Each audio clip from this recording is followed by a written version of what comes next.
Every now and then a fighter will come on the scene and they just pass the eye test.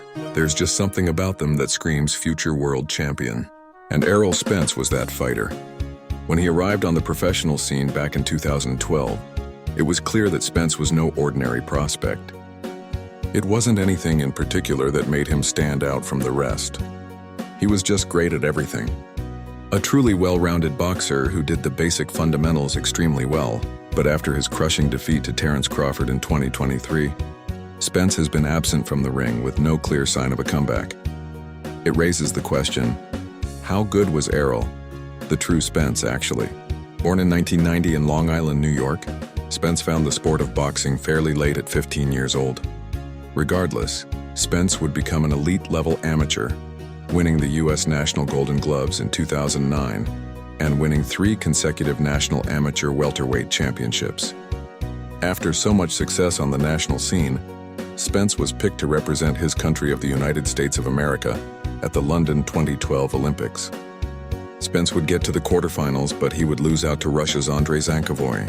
Following the Olympics, Spence retired from the amateurs with a final record of 135 wins and 12 defeats. Spence would turn over to the professional game later in the year, and he would blitz through his early opposition, stopping his first 8 opponents. One of the most notable moments of Spence's early professional career was his infamous spar with Floyd Mayweather. Spence was still a novice with just a handful of professional fights under his belt, but according to those who were present at the time, Spence gave Mayweather a hard spar. Now, most fighters would be intimidated to spar with Floyd, but Spence showed he had a mentality different to most. He went into one of the most intimidating gyms in the world and held his own. That just shows that Spence had an extreme level of self-confidence early on, and it's what made him stand out amongst the many prospects in the sport. At the end of 2014, Spence was 15-0 and hadn't really put a foot wrong in the ring. It was now time for him to get a serious test in his career, and that came in the form of 21-1 tough Colombian Samuel Vargas. From the opening bell, Spence landed well on Vargas with good combinations. The Colombian showed good aggression, but it didn't come to anything because Spence was too accurate and sharp, and he caught Vargas's punches before landing big counters. Spence was breaking Vargas down. He picked him apart with powerful and precise punches from body to head, and in round 4, after plenty of punishment, the referee had finally seen enough and stopped the fight. It was a destructive performance from Spence against a solid opponent.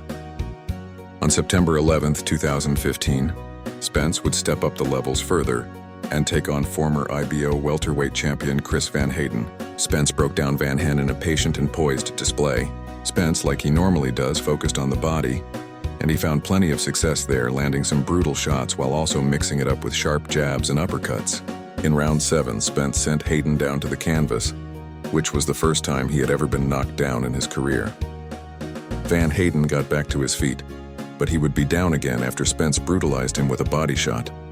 The fight wouldn't last much longer, as in the following round, the referee finally saw enough and stopped the fight. It was another clinical performance from Spence where he broke down yet another opponent. Spence's success didn't go unnoticed, and he had been named Prospect of the Year for 2015. Although he was given the title as Prospect, it was clear that Spence had progressed to a fully fledged welterweight contender, and his next fight would solidify that status. On the 16th of April 2016 in the Barclays Center in Brooklyn, Errol Spence would have his biggest fight to date against former WBO welterweight champion of the world Chris Algier. On paper, this was meant to be Spence's biggest test to date, but on the night it was a one-sided beatdown. Algieri had nothing in his arsenal to make this fight competitive and trouble Spence in any way. In the 4th round, Spence caught Algieri with a solid left hand and dropped him.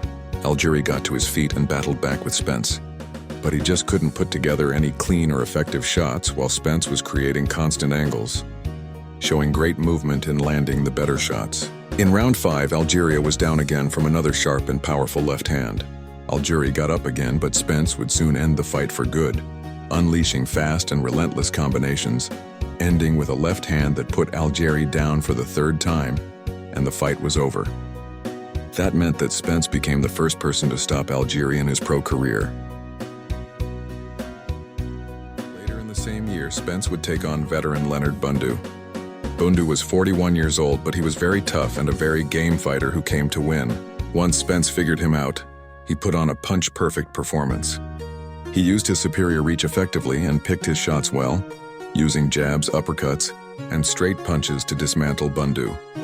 Spence was simply too accurate and powerful for his challenger, and he eventually knocked Bundu down in round 6 with a short left uppercut.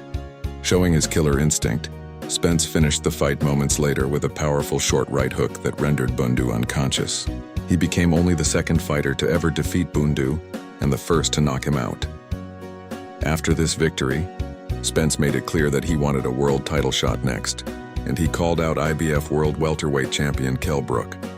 On March 22, 2017, it was announced that Spence would travel to England to take on Brook in his home city of Sheffield for the IBF World Welterweight Championship. In front of 27,000 of Brook's fans, Spence showed that the hype was justified. Despite being in hostile territory, he looked calm and composed.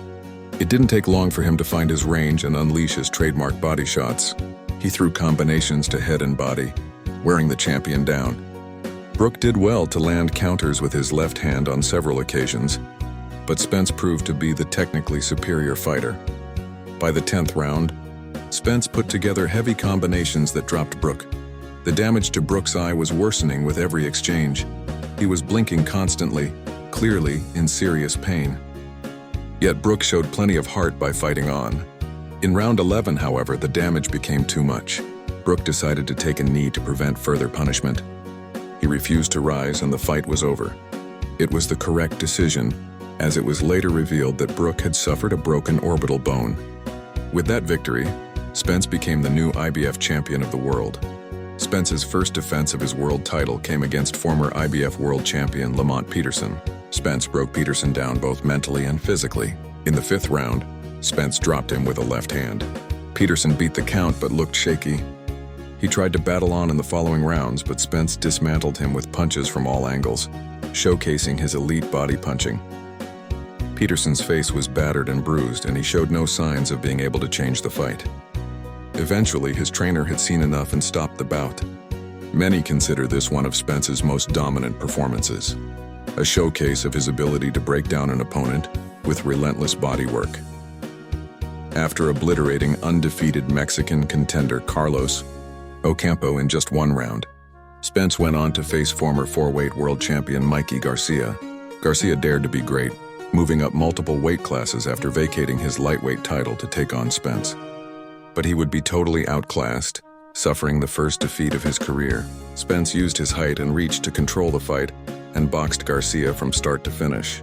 Garcia couldn't get into the contest at all, and the fight ended up looking more like a glorified sparring session. Spence coasted to a wide unanimous decision victory. It was straightforward, dominant, and almost surprising that Garcia managed to last the full distance. After that win, Spence defended his IBF belt against former 2-division world champion Shawn Porter.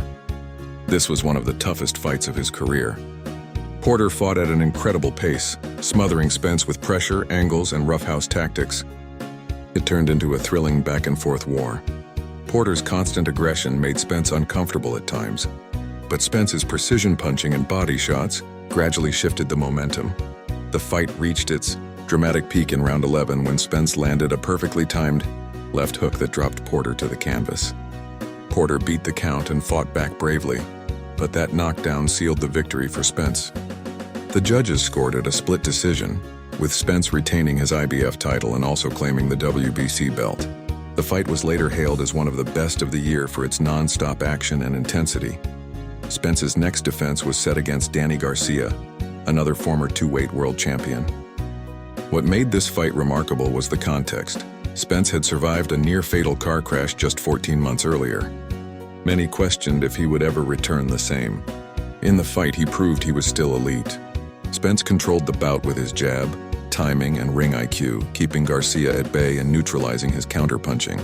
The fight went the distance, and Spence earned a clear, unanimous decision win, showing that his recovery was nothing short of remarkable. In April 2022, Spence returned to unify once again, this time against Yordenis Ugas, the man who had retired Manny Pacquiao. The fight started competitively, with Ugas landing sharp shots in the early rounds, but as the rounds progressed, Spence's relentless pressure, volume punching, and devastating bodywork broke Ugas down. In round 6, Spence was briefly stunned when his mouthpiece was knocked out, but he quickly regained control. By the later rounds, Ugas's eye was swelling badly, almost shut from the punishment. The referee stopped the fight in round 10 after the ringside doctor ruled Ugas could not continue. With that, Spence became the unified WBC, IBF, and WBA welterweight champion. By this point, the anticipation for a showdown with Terence Crawford had reached its peak.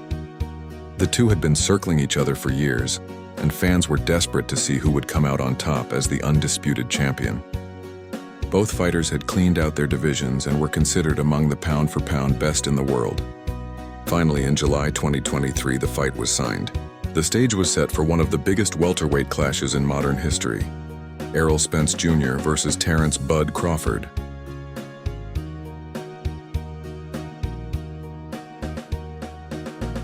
Fight night arrived and the atmosphere was electric.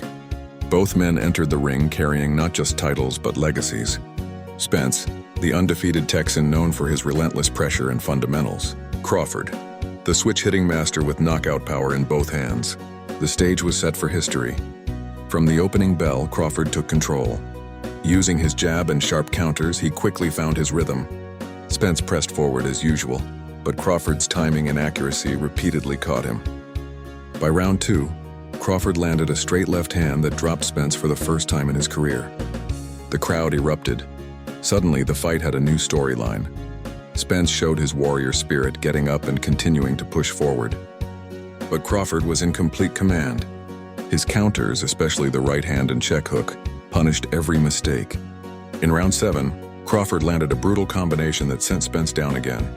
The referee gave the count, but it was clear the tide had completely shifted. By round 9, Crawford smelled blood. He unleashed another devastating flurry, dropping Spence for the 3rd time. Spence bravely tried to fight back, but the referee had seen enough and waved it off. The fight was over. Terence "Bud" Crawford was the new undisputed welterweight champion of the world. The victory was historic. Crawford became the first male boxer in the 4-belt era to achieve undisputed status in 2 different weight classes. Analysts and fans alike hailed it as one of the greatest performances in modern boxing history. Spence, though defeated, was praised for his heart and toughness, but Crawford's dominance left no doubt about who was the king of the division. In the aftermath, questions arose: would there be a rematch? Could Spence adjust and come back stronger? Or would Crawford move up in weight to chase even bigger challenges? Regardless, the night cemented Crawford's legacy. This was more than just a fight. It was a defining moment for the sport.